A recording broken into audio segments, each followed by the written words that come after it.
السلام علیکم۔ آپ سب بھائیوں کو، دوستوں کو، نوجوانوں کو نیا اسلامی سال مبارک ہو۔ آج یکم محرم ہے۔ نئے سال کی ابتدا آپ کو معلوم ہے کہ غم و اندوہ سے ہوتی ہے۔ یہ مہینہ جب شروع ہوتا ہے تو ہمیں واقعہ کربلا یاد آتا ہے۔ گو کہ محرم میں بہت سے اہم واقعات پیش آئے ہیں تاریخی اعتبار سے، لیکن جو سب سے اہم اور قابل ذکر واقعہ اس مہینے میں پیش آیا وہ شہادت حسین ابن علی علیہ السلام ہے۔ جب بھی یہ مہینہ شروع ہوتا ہے تو میرا دل اداس ہو جاتا ہے، اور میں مسلسل یہ بات سوچتا ہوں کہ وہ کیسے مسلمان ہیں جو نمازیں بھی پڑھتے ہیں، نماز میں درود پاک بھی پڑھتے ہیں، اور اس میں محمد اور آل محمد پر سلامتی بھی بھیجتے ہیں، مگر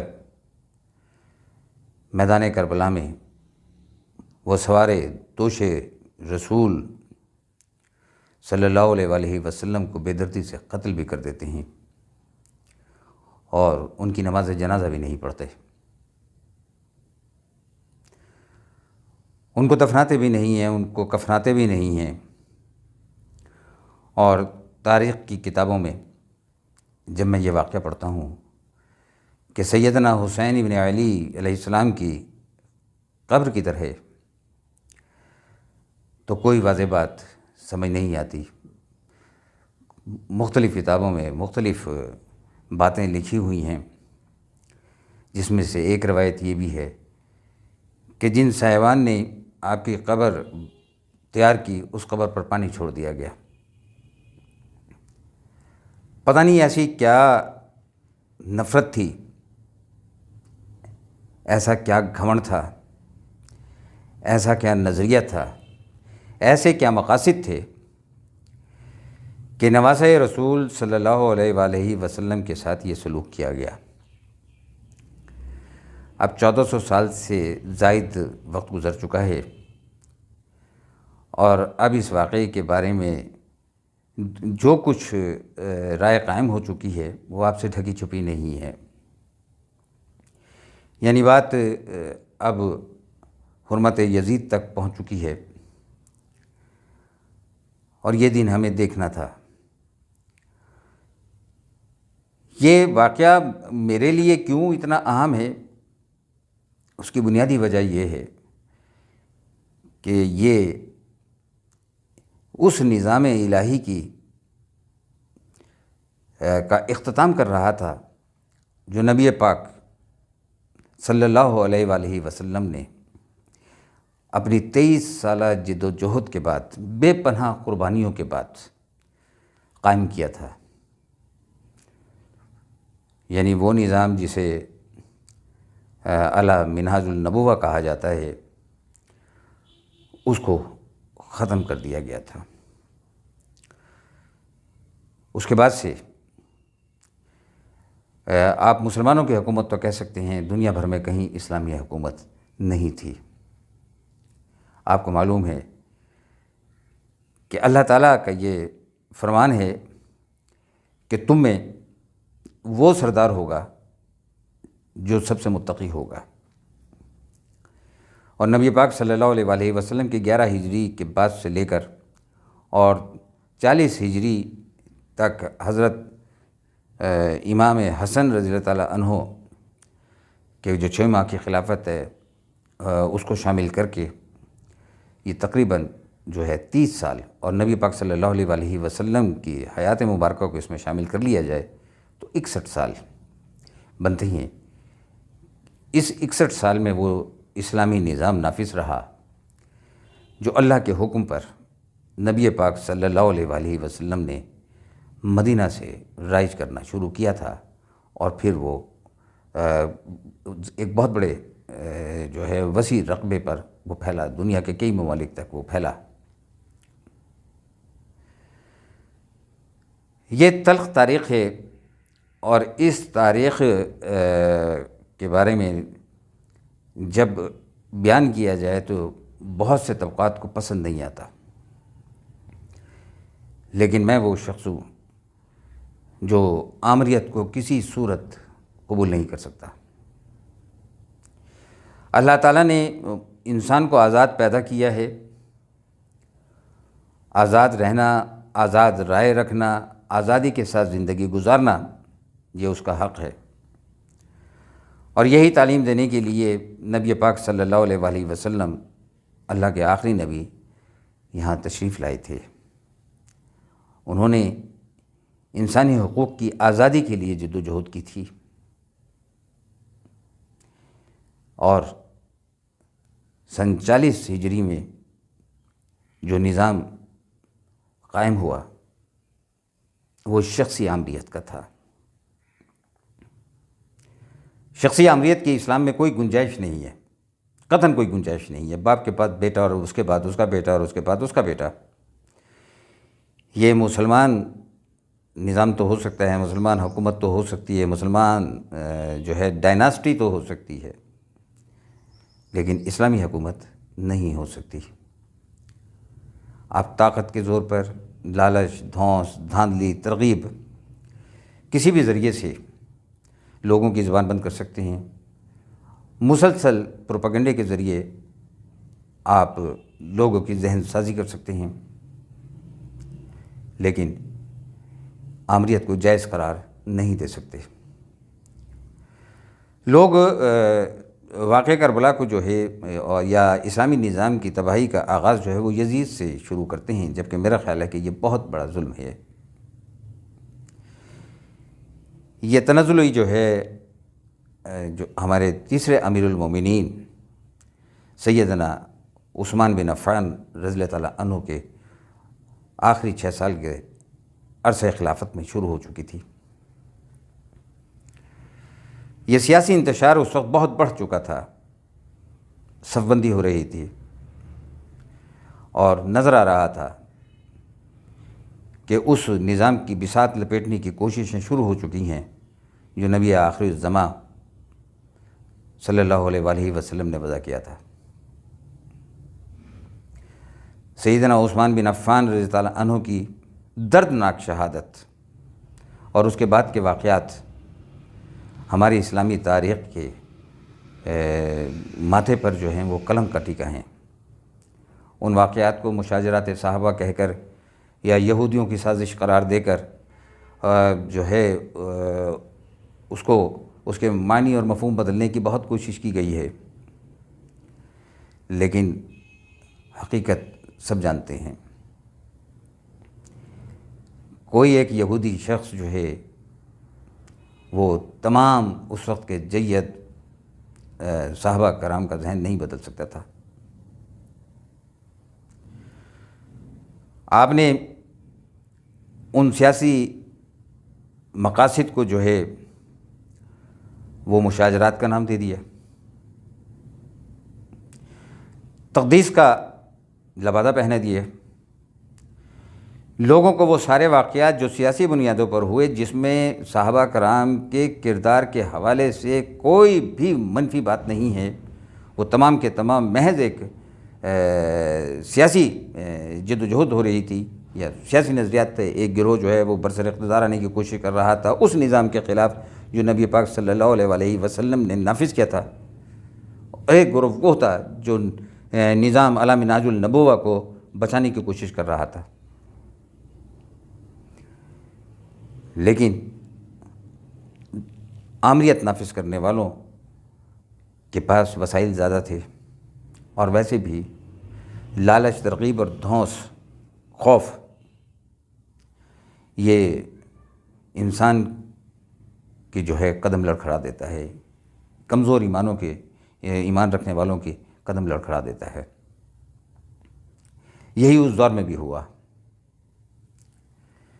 نبی پاک صلی اللہ علیہ وسلم نے مکہ سے مدینہ ہجرت کی، اور جب ہجری سال شروع ہوا تو آپ کہہ لیجئے کہ یکم ہجری سے لے کر اور نبی پاک صلی اللہ علیہ وآلہ وسلم کی حیات مبارکہ 11 ہجری تک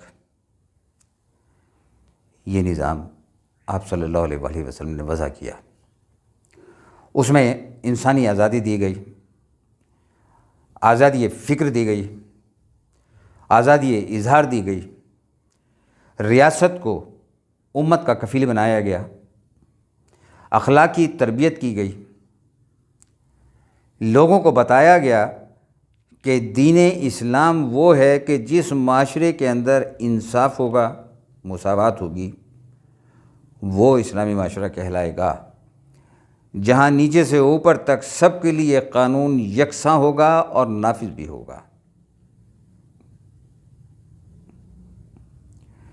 یہ باتیں بعد میں آنے والوں نے استعمال تو کی، لیکن اپنی ذات کے لیے نہیں، دوسروں کے لیے۔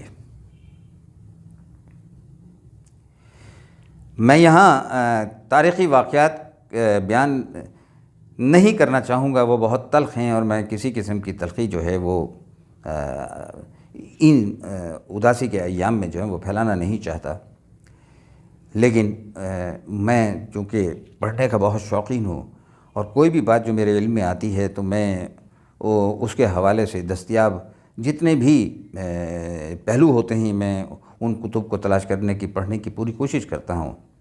اور واقعہ کربلا تو میری زندگی کا بہت اہم مطالعے کا حصہ ہے، اور میں نے اس پر سالہ سال بہت مطالعہ کیا ہے، میں گھنٹوں اس کے اوپر بول بھی سکتا ہوں۔ اور جب بھی یکم محرم آتی ہے تو میں کوشش کرتا ہوں کبھی شعر کی صورت میں اور کبھی اس بیان کی صورت میں کہ میں اس واقعے پر اظہار خیال بھی کروں۔ امام حسین رضی اللہ تعالیٰ عنہ جو ہے رجب کے مہینے میں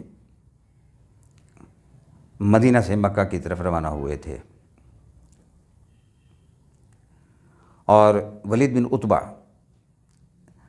جو اس وقت والی مدینہ تھا، اس نے آپ کو بلایا اور بتایا کہ آپ کو یزید کی بیعت کرنی ہے۔ یزید کی بیعت امیر معاویہ 4 سال پہلے ہی لے چکے تھے، اور جس وقت ولید بن عتبہ یہ بات کر رہا تھا تو اس وقت امیر معاویہ اس دنیا سے رخصت ہو چکے تھے،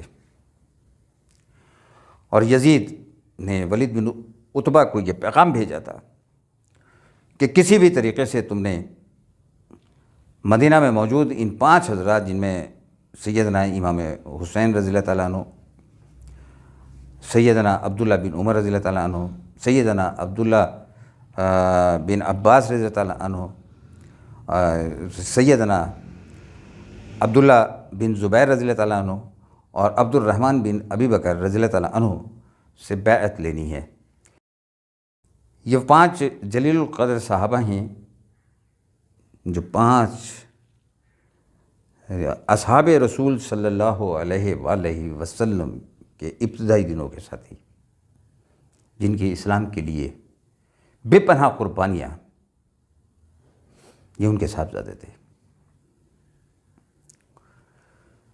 عبداللہ بن زبیر رضی اللہ تعالیٰ عنہ اور حضرت امام حسین رضی اللہ تعالیٰ عنہ نے تو بیعت نہیں کی، اور آپ جو ہیں وہ مدینہ چھوڑ کر مکہ روانہ ہو گئے۔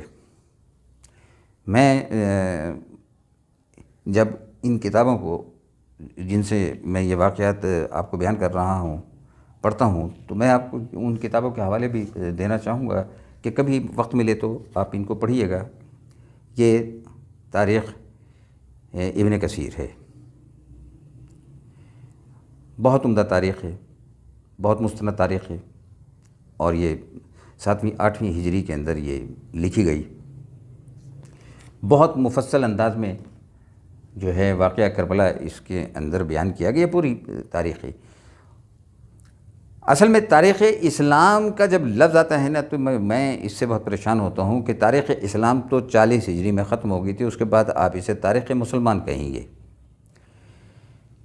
کیونکہ شخصی عملیتیں جو ہیں وہ نظام اسلام نہیں ہو سکتی ہیں، اور اسی لیے اس کو تاریخ اسلام بھی نہیں کہا جائے گا۔ وہ مسلمانوں کی تاریخ ہو سکتی ہے کہ بس وہ کلمہ گو تھے اور انہوں نے آمریتیں قائم کی اقتدار کے لیے جو ہے جو کچھ بھی ہوا آپ کے سامنے ہے. جتنی بھی بڑی بڑی جو ہیں آمریتیں یہاں سے گزری ہیں، بنو امیہ، بنو عباس، سلطنت عثمانیہ، فاطمی، اور اس کے بعد بر صغیر میں جو ہے غوری اور غزنوی اور مغل، درانی، سوری، جو بھی ہیں یہ سارے کے سارے یہ سب مسلمان تھے، لیکن ان کی ریاستیں جو ہیں وہ اسلامی ریاستیں نہیں تھیں. تو حکمران مسلمان تو ریاست بھی مسلمان، حکمران غیر مسلم تو ریاست بھی غیر مسلم، سیدھا سادہ سے اصول ہے. لیکن اسلامی اصول، اسلامی ریاست اگر آپ کہیں گے تو اس میں جو ہے نظام حکومت منہاج النبوہ پر ہوگا، اس سے ہٹ کر نہیں ہوگا. اور اس میں سب سے بڑی پابندی جو ہے وہ یہی ہے کہ باپ کے بعد بیٹا نہیں ہو سکتا.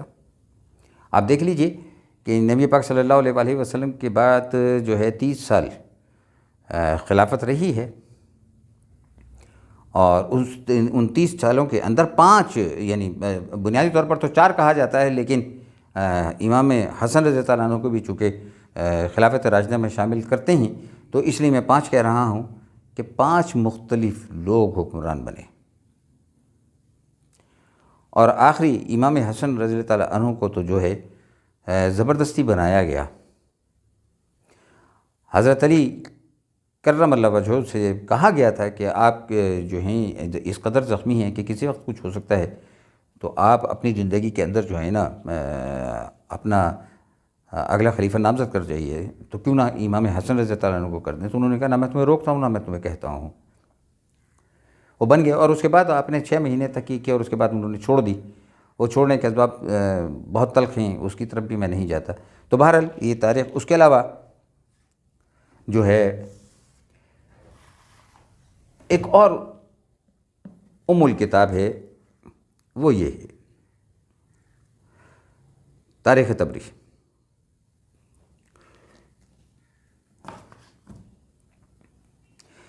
یہ مولانا اکبر شاہ نجیب آبادی کی تاریخ اسلام، بس اس میں تاریخ اسلام کو آپ تاریخ مسلمان کر لیجئے. تو یہ میرے زیر مطالعہ ہے. یہ جو میں جتنی بھی باتیں کر رہا ہوں وہ سب ان کتابوں سے ملی جلی ہیں. ایک مختلف مکتب فکر کے نقطہ نظر سے لکھی گئی یہ تاریخ ہے، اور یہ جو ہے تاریخ یعقوبی جو ہے احمد بن یعقوب وہابی کی، اس کو بھی کبھی ضرور پڑھنے کی کوشش کیجیے اور بڑا اس میں آپ کو جو ہے لطف آئے گا. اسی طرح ایک اور تاریخ ہے تاریخ مسعودی. یہ چند تاریخیں میرے پاس ہیں جو اس وقت یہاں میرے سامنے رکھی ہوئی تھی تو وہ میں نے رکھ دی. اس کے علاوہ بے شمار تاریخیں میرے پاس موجود ہیں. تاریخ ابن خلدون ہے، اور تاریخ ہشام ہے، ابن ہشام، وہ صاحب تو ان کو بھی آپ شامل کر لیجئے. تو یہ کتب ہیں، یعنی جن کو ریفرنس بکس کہا جاتا ہے. ان کو پڑھنے سے آپ کو جو ہے بہت ساری چیزیں وہ پتہ چل جائیں گی. تاریخ کسی ایک جگہ سے آپ کو نہیں ملتی، آپ کو بہت ساری جگہوں سے کھنگالنا پڑتا ہے تب جا کر آپ کسی ایک رائے پر پہنچتے ہیں. ورنہ مختلف کتابیں جو ہیں خاص نقطہ نظر سے لکھی جاتی ہیں اور اسی نقطہ نظر کے ماننے والے لوگوں میں وہ فروغ پاتی رہتی ہیں اور یوں گروہ بندی قائم رہتی ہے. لیکن اگر آپ کا ذہن محقق ہے اور آپ حقیقت تک پہنچنا چاہتے ہیں تو پھر آپ کو تقریباً تمام رائے جو ہے، تمام افراد کی رائے جو ہے وہ آپ کو پڑھ کر پھر اپنی رائے قائم کرنا چاہیے. تو میں جو ہے اس سے پہلے کہ واقعہ کربلا کی طرف آؤں تو میں یہاں پر جو ہے کچھ احادیث مبارکہ کا حوالہ دینا چاہوں گا جو حضرت امام حسین رضی اللہ عنہ اور امام حسن رضی اللہ عنہ کے حوالے سے ہے. یہ حسنین کریمین جو ہیں وہ ان کے عمروں میں 1 سال کا فرق تھا. تاریخ یہ بتاتی ہے کہ سیدنا حسن جو ہیں وہ 3 ہجری کو پیدا ہوئے اور سیدنا حسین جو ہیں وہ 4 ہجری کو پیدا ہوئے. لہٰذا یعنی نبی پاک صلی اللہ علیہ وسلم کی زندگی میں ان کی عمریں جو ہیں وہ 7-8 سال کے قریب تھیں. اور شہادت کے وقت جو ہے کوئی 56 سال سیدنا امام حسین کی عمر کوئی 56 سال کہتا ہے، کوئی 57 سال کہتا ہے، کوئی 58 سال کہتا ہے، دوبارہ اسی کے لگ بھگ یہ تھی۔ لیکن جو اہم بات ہے، اور یہ کتاب جو میں اس نقطۂ نظر کے عالم کے حوالہ دے رہا ہوں سلسلہ احادیث صحیحہ، کہ جو ہے جو بنو امیہ کے دور کو جو ہیں جن کی جو ان کی حمایت کرتے ہیں، یہ اس طبقہ کے عالم ہیں۔ انہوں نے اس میں وہ ابواب جو ہیں فضائل کے وہ شامل کی ہیں، تو اس میں یہ حدیثیں جو ہیں نا حسنین کریمین کی، وہ انہوں نے شامل کی ہیں، اور ان کی رائے بہت اہمیت کی حامل ہے کہ یہ کیا کہتے ہیں۔ تو انہوں نے ان حدیثوں کو جو ہے، یعنی میں اس وقت یہ حدیث پڑھ رہا ہوں، یہ اس کی تخریج جو ہے بخاری سے ہے، اور یہ ترمذی میں بھی ہے، اور یہ مسند احمد میں بھی موجود ہے، کہ عبد الرحمن بن ابو نعیم کہتے ہیں کہ ایک آدمی نے حضرت عبداللہ بن عمر رضی اللہ تعالیٰ عنہ سے اس کپڑے کے بارے میں دریافت کیا جس کو مچھر کا خون لگ جاتا ہے۔ میں بھی وہاں بیٹھا تھا۔ انہوں نے کہا تو کہاں سے ہے؟ اس نے کہا عراق سے۔ حضرت عبداللہ بن عمر نے کہا دیکھو اس آدمی کو، یہ مچھر کے خون کے بارے میں سوال کرتا ہے، یہ اتنے ظالم ہیں کہ انہوں نے رسول اللہ صلی اللہ علیہ وآلہ وسلم کے نواسے کو شہید کر دیا، اور میں نے رسول اللہ صلی اللہ علیہ وآلہ وسلم کو فرماتے سنا تھا، بے شک حسن اور حسین میری دنیا کے خوشبودار پودے ہیں۔ اسی میں بہت ساری حدیثیں، بس میں ایک حدیث آپ کو یہاں سے اور سنانا چاہتا ہوں کہ اس کی تخریج بھی آپ دیکھیے کہ اس میں یہ ترمذی میں ہے، حاکم میں ہے، طبرانی میں ہے، ابو نعیم کے محدث جو ہیں ابو نعیم ان کی کتاب جو ہے حلیہ اس میں ہے، ابن عساکر نے یہ بیان کی ہے، حذیفہ حدیث حذیفہ کا جو کتابچہ ہے اس کے اندر بھی یہ شامل ہے، ابن حبان کے اندر ہے یہ، اور خطیب کے اندر ہے، اور تاریخ دمشق کے اندر بھی اس روایت کو پیش کیا گیا ہے، اور جو علامہ ناصر الدین البانی ہیں وہ اس روایت کو صحیح قرار دے رہی ہیں، اس لیے میں اس کو پیش کر رہا ہوں کہ نبی کریم صلی اللہ علیہ وآلہ وسلم نے فرمایا حسن اور حسین جنتی نوجوانوں کے سردار ہوں گے۔ یہ حدیث حضرت ابو سعید خدری، حضرت حذیفہ بن یمان، حضرت علی بن ابو طالب، حضرت عمر بن خطاب، حضرت عبداللہ بن مسعود، حضرت عبداللہ بن عمر، حضرت برا بن عازب، حضرت ابو ہریرہ، حضرت جابر بن عبداللہ اور حضرت قرہ بن ایاس رضی اللہ عنہم سے روایت کی گئی ہے۔ کیا ہیں کہ حسن اور حسین جنتی نوجوانوں کے سردار ہوں گے۔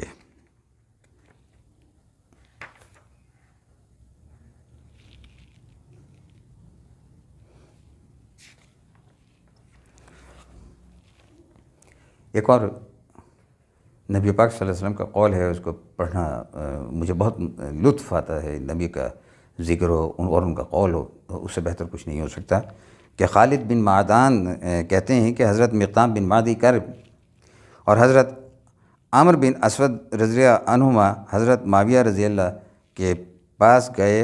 حضرت معاویہ نے حضرت مقدام سے کہا کیا تم جانتے ہو کہ حضرت حسن بن علی فوت ہو گئے ہیں؟ انہوں نے انا للہ و انا الیہ راجعون کہا۔ حضرت معاویہ نے ان سے پوچھا کیا تم اس خبر کو آزمائش سمجھتے ہو؟